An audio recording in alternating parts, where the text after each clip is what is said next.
몸은 몸속 어딘가에 이상이 생기면 꼭 신호를 보냅니다. 그 신호를 우리는 알아채지 못할 뿐이지 몸은 힘들다고 이상 신호를 나타내고 있었던 겁니다.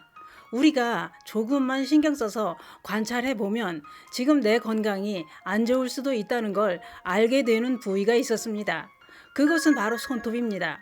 손톱을 보면 그 사람 건강이 보인다는 말이 있을 정도로 손톱은 건강이 안 좋을 때 반드시 변화가 온다는 겁니다. 지금부터 이 영상을 통해 내 손톱에는 어떤 변화가 있는지 잘 살펴보시기 바랍니다. 이런 손톱은 큰 질병이 왔다는 신호가 될 수도 있습니다. 그 이야기 지금 시작합니다. 안녕하십니까, 주에서 전성시대입니다. 손톱은 우리 몸의 건강 상태를 알 수 있는 건강 지표가 될 수 있습니다. 손톱은 왜 있는 걸까요? 위험이 닥쳤을 때 쥐어뜯고 핥히라고 있는 걸까요? 여자들은 손톱이 무기가 될 때도 있습니다. 손톱은 손을 사용할 때 손끝을 보호할 뿐만 아니라 손가락의 힘을 효과적으로 전달할 수 있는 역할을 하고 있었습니다. 그런데 이런 손톱만 잘 관찰해 봐도 손톱의 상태에 따라 우리 몸의 건강 상태를 알 수 있다는 겁니다. 사람마다 약간의 차이가 있기는 하지만 건강한 사람의 손톱은 연분홍빛이 돌며 광택이 나고 매끈한 손톱이라고 하는데요. 그러면 요즘 들어 손톱에 이런 변화는 없는지 잘 체크해 보시기 바랍니다. 일단은 손톱의 색깔부터 살펴보시기 바랍니다. 나이가 들면 노화 현상으로 손톱이 흰 빛을 띈다고 하는데요. 그러나 영양이 부족하거나 간질환, 신부전 이런 질환이 있을 때도 손톱 색은 창백하게 변한다고 하니 노화 현상만은 아닐 수도 있다는 겁니다.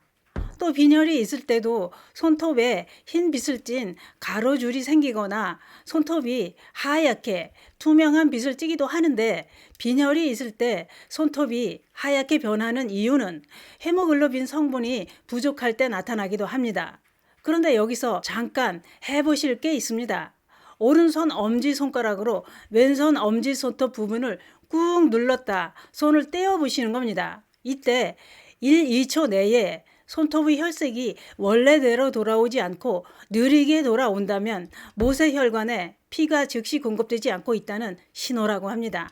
모세혈관에 문제가 생기면 여러 가지 질병에 걸릴 수 있기 때문에 그런 증상이 있다면 전문가를 찾아서 꼭 검사를 받아보시는 게 좋습니다. 또 영국 암연구소가 간단한 손가락 테스트로 폐암 가능성을 예측해 볼 수 있다고 했는데요. 양손의 검지 손톱을 맞대고 밀어내듯이 눌렀을 때 손톱 사이에 다이아몬드 모양이 생기지 않으면 폐 질환을 의심해야 한다고 했습니다. 폐암 환자의 35%에서 다이아몬드가 만들어지지 않는 현상이 나타났다고 했습니다. 그 이유는 악성 종양이 손가락에 액체가 쌓이는 호르몬을 생성할 수 있기 때문이라고 추측했습니다. 한번 체크해 보시기 바랍니다. 또 붉은색 손톱은 혈액순환이 잘 안 되고 있다거나 심한 경우 고혈압, 중풍, 심근경색 이런 질환이 있을 때도 손톱은 붉은색을 띈다고 하니 유달리 붉은색을 띈다면 건강에 이상은 없는지 검사를 해보시는 게 좋습니다. 또 전에는 안 그랬는데 요즘 들어 손톱색이 노란빛을 띈다면 곰팡이균에 감염되었을 가능성이 있습니다. 또 갈색을 띠는 손톱도 곰팡이균 감염을 의심해 볼 수 있고, 특히 손톱에 세로 줄 무늬로 갈색선이나 흑색선이 나타난다면 이것은 흑색종을 의심해 볼 필요가 있습니다. 흑색종은 멜라닌 세포에서 발생하는 악성 종양입니다. 또 푸르스름한 빛을 띠는 손톱도 있는데요. 이런 손톱은 폐에 문제가 있거나 혈관에 문제가 있을 수도 있는데, 체내에 산소 부족으로 손끝까지 혈액이 원활하게 공급이 되지 않으면 손톱이 푸르게 보일 수도 있습니다. 또 당뇨 환자들 중에도 손톱이 푸르스름한 빛을 띠는 경우가 종종 있습니다. 또 손톱에 흰 반점이 생길 때도 있는데, 이런 흰 반점은 왜 생길까요? 흰 반점이 생기는 원인은 우리 몸에 아연이 부족하다는 신호입니다. 아연이란 단백질을 안정화시키는 작용을 하는 우리 몸의 중요한 영양소입니다. 이 아연이 부족할 때 손톱이 제대로 형성이 안 되고 흰 반점이 생기게 된다는 겁니다. 이럴 때는 아연이 많이 든 식품, 굴이나 새우, 멸치, 소고기 이런 식품을 섭취해 주는 게 도움이 되겠죠. 또 손톱 안쪽에 반달 모양이 있습니다. 이 반달은 색깔이 연분홍색을 띠거나 흰색입니다. 그런데 이 반달이 푸른색 계열로 변한다면 심장에 이상이 생긴 것일 수도 있으니 얼른 검사를 해보시는 게 좋습니다. 그러면 손톱 모양의 변화는 왜 생기는 걸까요? 그것도 질병의 신호라고 합니다. 손톱이 둥글게 구부러져 있다면 폐질환, 심혈관 질환 또는 간 질환을 의심해 볼 수 있고요. 또 불룩 솟아있는 손톱은 호흡기나 소화기관의 기능이 원활하지 않을 때 보내는 신호라고 합니다.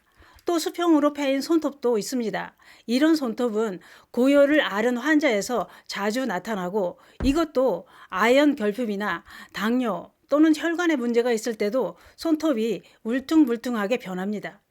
또 스푼처럼 가운데가 움푹 들어가면서 뒤집히는 손톱도 있습니다. 이런 손톱은 극심한 철결핍성 빈혈을 앓고 있을 가능성이 있고 자궁 군종과 자궁 기능 이상이 있을 때도 손톱이 그런 모양으로 변하고 독성 물질에 노출되었을 때도 그렇게 변한다고 하니 이런 변화가 있다면 미루지 마시고 얼른 전문가를 찾아가시는 게 좋습니다. 또 손톱이 너무 얇고 자주 부러지거나 갈라진다면 이것은 단백질과 철분이 부족하다는 증상일 수도 있습니다. 이와 반대로 손발톱이 너무 두꺼워졌다면 무좀이나 건선 때문에 두껍고 울퉁불퉁해졌을 수도 있습니다. 그게 그렇습니다. 손톱, 발톱에 어떤 변화가 생겨도 대수롭지 않게 생각하고 잘 잘라주기만 하면 되는 줄 알았습니다. 그러나 손톱에 생기는 무늬와 모양, 색깔의 변화가 질병의 시그널이 된다는 걸 우리는 알아야 합니다. 질병과 관련 없이 유달리 손톱이 약하고 잘 부러진다면 쇠고기나 우유, 달걀 이런 단백질이 많이 함유된 식품을 섭취해 주는 것도 손톱을 튼튼하게 하는데 도움을 줍니다. 손톱의 변화 지금 당장 확인해 보시는 건 어떨까요? 손톱에 내 건강이 보입니다. 감사합니다.